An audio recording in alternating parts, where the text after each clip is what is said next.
কোমরের নিচ থেকে পা পর্যন্ত জ্বালা পোড়া ব্যথা যন্ত্রণা হচ্ছে, পা ঝিনঝিন করছে, হাঁটলে বা বসলে ব্যথা যন্ত্রণা বেড়ে যাচ্ছে, সাবধান, এটা সাধারণ কোমরের ব্যথা যন্ত্রণা নয়।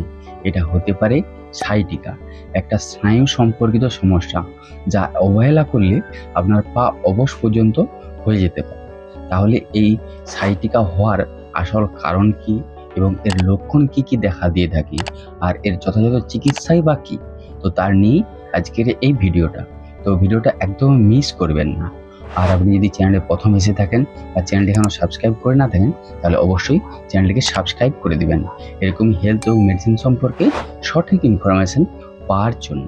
এই সাইটিকা হলো এমন এক ধরনের স্নায়ুজনিত ব্যথা যা আমাদের শরীরে সবচেয়ে বড় স্নায়ুটিক নার্ভের উপর চাপ পড়লে বা সেটি কোনো কারণে ক্ষতিগ্রস্ত হলে হয়ে থাকে। এই সাইটিক নার্ভটি মেরুদণ্ডের নিচের অংশ থেকে বা কোমর থেকে শুরু করে নিতম্ব, উরু, হাঁটু হয়ে পায়ের আঙুল পর্যন্ত নেমে গেছে। এই সাইটিকা হওয়ার প্রধান কারণগুলো কি কি? সে যে কোনো কারণেই হোক না কেন, যদি সাইটিক নার্ভের উপরে চাপ পড়ে তাহলেই সমস্যা তৈরি হয়, ব্যথা যন্ত্রণা হয়ে থাকে। যেমন 1 নম্বর হচ্ছে স্নায়ুতে চাপ পড়া। সাধারণত কোমরের নিচের অংশে হাড়ের ডিস্ক বা মেরুদণ্ডের হাড় যদি সরে যায়, সেক্ষেত্রে সেই ডিস্ক বা হাড় বাইরের দিকে বেরিয়ে এসে স্নায়ুটিক নার্ভের উপর চাপ সৃষ্টি করে, ফলে সমস্যার সৃষ্টি হয়ে থাকে। আর 2 নম্বর হচ্ছে হার্নিটয়েড ডিস্ক। কোমরের ডিস্ক ফেটে গেলে ভেতরের অংশ বেরিয়ে এসে স্নায়ুতে চাপ দেয়, তখন সমস্যা হয়ে থাকে। আর 3 নম্বর হচ্ছে হাড়ের স্পা। মেরুদণ্ডের হাড়ের উপর অতিরিক্ত বৃদ্ধি হলে স্নায়ুকে চেপে ধরতে পারে, ফলে সমস্যা হয়ে থাকে। আর 4 নম্বর হচ্ছে স্পাইনাল টেনেসিস। মেরুদণ্ডের পথ সরু হয়ে গেলে স্নায়ুতে ঘর্ষণ করে, ফলে সমস্যার সৃষ্টি হয়।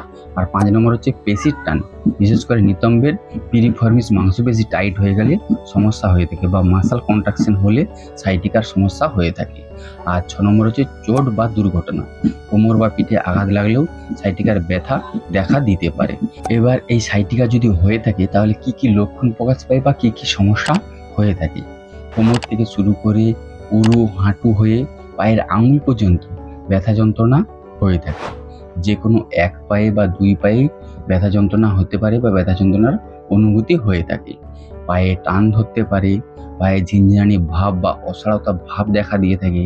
অনেক সময় হঠাৎ বসা বা দাঁড়ালে, বসে থাকলে বা বসে থেকে উঠে পড়লে বা দাঁড়ালে ব্যথা বেড়ে যায়, হাঁটলে ব্যথা বেড়ে যায় বা যন্ত্রণা বেড়ে যায়, এসব সমস্যাগুলি হয়ে থাকে। এবার আসি এই সাইটিকা হলে তার চিকিৎসা ও তার প্রতিকারের উপায় কি? সাইটিকা হলে প্রাথমিকভাবে চিকিৎসকের পরামর্শ অনুযায়ী ব্যথার ওষুধ, non steroidal anti inflammatory drug দেওয়া হয়ে থাকে। তবে সব থেকে ভালো হয়ে থাকে ট্রামাডোলের সাথে যে প্যারাসিটামল, যেমন ক্যালপল টি দিলে এর রেজাল্ট ভালো পাওয়া যায় এবং ব্যথা যন্ত্রণা কমে থাকে। আর এটি সারাদিনে 2 বার দেওয়া হয়ে থাকে। তার সাথে মাসাল কন্ট্রাকশন হয়ে থাকে, সেই মাসালকে রিল্যাক্স করার জন্য মাস্কেল রিল্যাক্সেন্ট দেওয়া হয়ে থাকে, যেমন থিওকোলচিকোসাইড দেওয়া হয়ে থাকে। এটি দিনে 2 বার দেওয়া হয়ে থাকে। এবার এইসব ওষুধগুলি খেলে গ্যাসের সমস্যা হয়ে থাকে, সেই জন্য যে কোনো একটি গ্যাসের ক্যাপসুল দেওয়া হয়ে থাকে, যেমন প্যান40 দেওয়া হয়ে থাকে। আর ফিজিওথেরাপিস্টের সাহায্য নেওয়া হয়ে থাকে, তার সাথে গরম বা ঠান্ডা সেঁক দেওয়া হয়ে থাকে। এগুলি পেশি শিথিল করে এবং ব্যথা উপশম করে।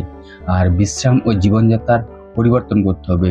সঠিক ভঙ্গিতে বসা, ভারী জিনিস না তোলা, মেরুদণ্ড সোজা রাখা বা হালকা ব্যায়াম করা। আর গুরুতর ক্ষেত্রে এই সাইটিকার ব্যথা যন্ত্রণা বা সাইটিকা হলে যেসব সমস্যাগুলি হয়ে থাকে, যেগুলি বললাম, সেগুলি যদি কয়েক সপ্তাহ না কমে, তখন এক্স-রে, সিটি স্ক্যান এবং এমআরআই করে দেখা হয় যে আপনার হাড়ের ডিস্কের কোনো সমস্যা হয়েছে নাকি বা হাড়ের কোনো সমস্যা হয়েছে নাকি, যেটি আপনার নার্ভকে চাপ দিচ্ছে, ফলে আপনার ব্যথা যন্ত্রণার সমস্যা হচ্ছে। সেক্ষেত্রে আপনার ওষুধ খেয়ে সমস্যার সমাধান হবে না, সেক্ষেত্রে আপনাকে প্রয়োজনীয় চিকিৎসকের পরামর্শ নিতে হবে এবং অপারেশন পর্যন্ত করতে হতে পারে।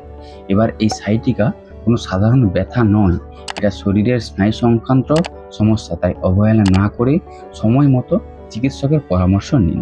তাহলে এই ছিল সাইটিকার কারণ, লক্ষণ এবং চিকিৎসা বিষয়ে একটা সম্পূর্ণ বিবরণ। এর বাইরেও যদি আপনাদের কিছু জানার থাকে তাহলে অবশ্যই কমেন্ট করে জানাবেন। ভিডিওটি যদি ভালো লেগে থাকে তাহলে সকলের সাথে শেয়ার করে সকলকে দেখার সুযোগ করে দিবেন, লাইক করবেন। আর হ্যাঁ, অবশ্যই চ্যানেলটিকে সাবস্ক্রাইব করে দিবেন এরকম হেলথ এবং মেডিসিন সম্পর্কে সঠিক ইনফরমেশন পাওয়ার জন্য। আপনারা সবাই বেশ ভালো থাকবেন, সুস্থ থাকবেন। দেখা হচ্ছে পরের ভিডিওতে। ধন্যবাদ।